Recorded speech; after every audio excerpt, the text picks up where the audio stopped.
What's up, Naperville? Are you a buyer looking for a home and you're trying to figure out how do I compete with 40 other offers on the same house? Or are you a seller? You're trying to figure out what are the best steps to take to get my home ready to sell? And once I get it on the market, how do I handle all these showings and all these offers? Well, I'm going to answer those questions and more, plus the weekly numbers, up next on the Naperville Real Estate Weekly Market Update. Owning a home in Naperville is about living a great life today and investing in a secure tomorrow. On this show, we're going to give you the tools to do both. Welcome to the Naperville Real Estate Weekly Market Update. What's going on, Naperville? I'm Chris Grano with Keller Williams. Welcome to the Naperville Real Estate Weekly Market Update. This week, we are sadly without Todd. He could not make it for this week's recording. He's out of the office today, so Todd will welcome you back in next week. But I wanted to dive in this week on the numbers and spend a little bit of extra time giving some advice from a realtor's perspective on how do I handle this really unprecedented real estate market. And I know that there are questions for both buyers and sellers. I'm certainly getting them from my clients on all sides of the transaction because there are really some things that are happening that, like I said, have never happened before. And we need to know how to navigate them. And that's where truly a real estate agent comes in. You know, we talk a lot about two very important parts of the real estate transaction. Of course, is your mortgage financing, and then of course, your real estate agent. And so when we get into searching for homes, placing offers on homes, and on the seller side, showing our property and accepting offers or entertaining offers, we really have to have a game plan in mind from the beginning. And you need solid advice from your real estate agent about how you're going to proceed, because otherwise you can get really quickly swept downriver very easily on both sides, and you could maybe miss out on the home of your dreams, or maybe leave money on the table, or set yourself up for a lot of stress on both sides of the ball. So let's talk real quick about the weekly numbers, and then we'll get into these tips for this crazy, crazy market. So this week in Naperville, we're looking at 135 new listings. So that number is up 35% from last week. And we're back on track where we were a few weeks ago, coming up from 120, 122, so now 135. So really good activity here this first week of May. When we look at the homes that went under contract this week, we're looking at 121 homes under contract. So again, that is up 8% from last week. So still really strong. So even though we see this influx of new listings, thank goodness, we are still seeing the demand is just as strong and definitely keeping pace with the increase in supply. So there are 102 homes closed this week. That number is actually up quite a bit from where we have been. So a lot of closings were scheduled for this first week of May, going back a few months when they were put under contract. Rates this week looked like they were steady and maybe down a little bit. I talked to several homeowners this week who locked in their rate, buyers of mine who locked in at rates under 3%. You guys, still amazing rates out there, even if you're getting a rate that's just above 3%. You know, I'm talking to some of these first-time home buyers in their early 20s and telling them stories about back in 2007, 2008, the high rates of 6.5%.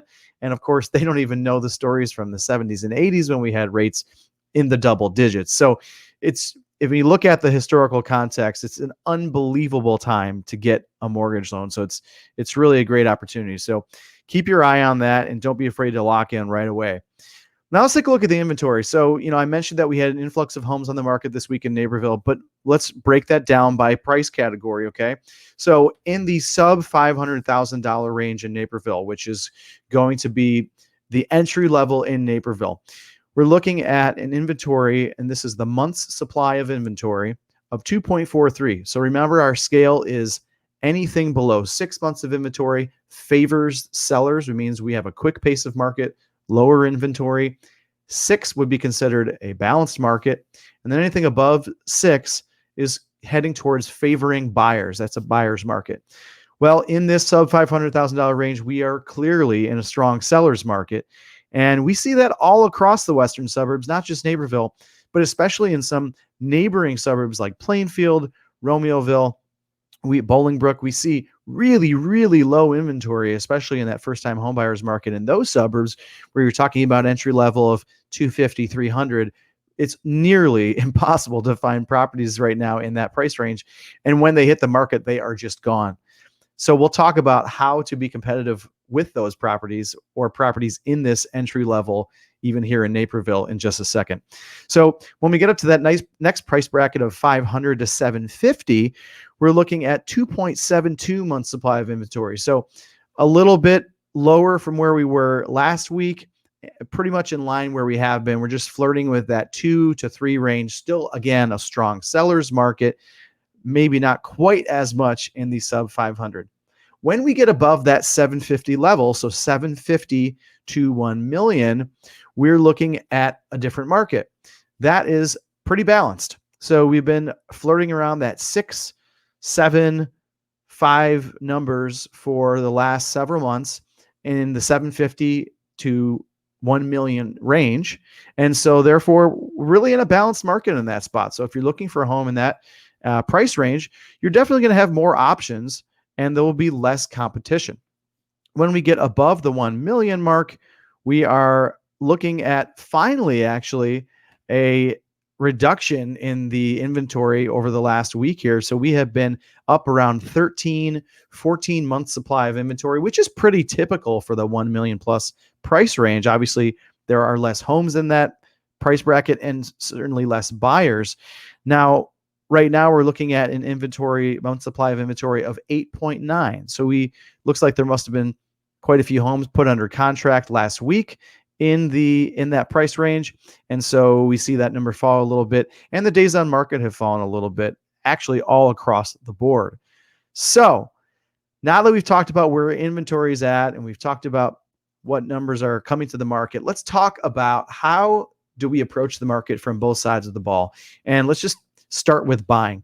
It's very difficult when you're buying, especially in that entry level price ranges.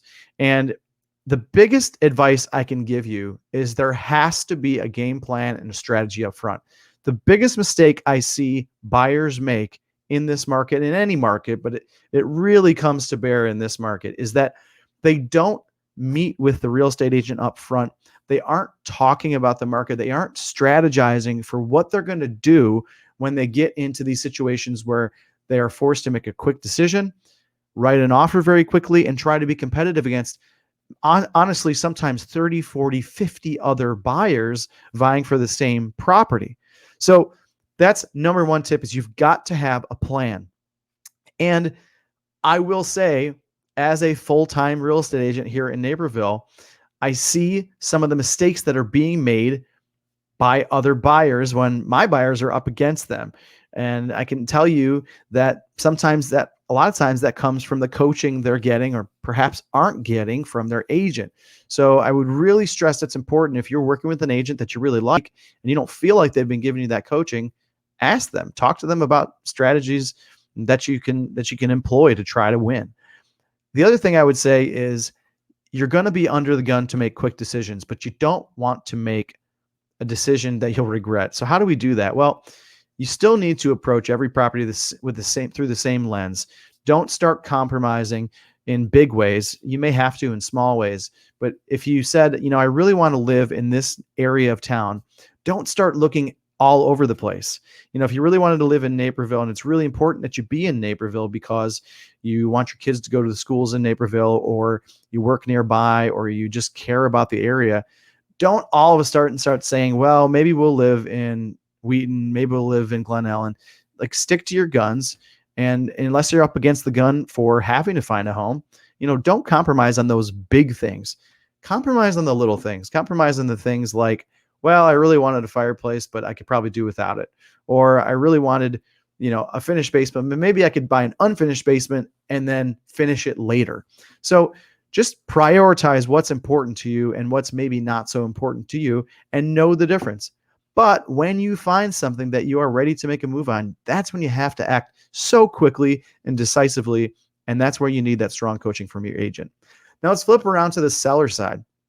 How do you approach this market when you're a seller? Well, it feels pretty good, right? Because there's not a lot of inventory. We're still down about 40% from about 12 to 18 months ago. And it feels like I could just list my home and get it sold in a day. Well, you might be able to do that. However, there's still a right way and a wrong way to do it. And I see that sellers can be tempted to do it the wrong way to, in their mind, maybe save a dollar or save some time or save some effort. But when it's done the wrong way, and that can mean a lot of things. Ask me if you're curious about what the right ways and the wrong ways are. But when it's brought to market in a rushed way, when the marketing is not properly presented, when again, there isn't a game plan of how we're going to move forward. I mean, I'm getting into situations and discussions with sellers where we're getting sight unseen offers before the home ever hits the market. Well, it'd be really easy and tempting to take these offers. And certainly I'm going to go with whatever my client's direction is. But my guidance to them is, hey, let's wait and let the people come and see it. Let's get you the best offer we can possibly get you. And let's do it in a timely fashion. Let's not drag this out for weeks. So where we're making buyers anxious and where we're disrupting your family life. There's a right way and a wrong way, and it depends on your situation. So again, make sure you're having all of these conversations up front and strategizing with your agent so that the right decisions can be made. And when you face those decisions in the moment, you're not nervous, you're not stressed, you know what to do.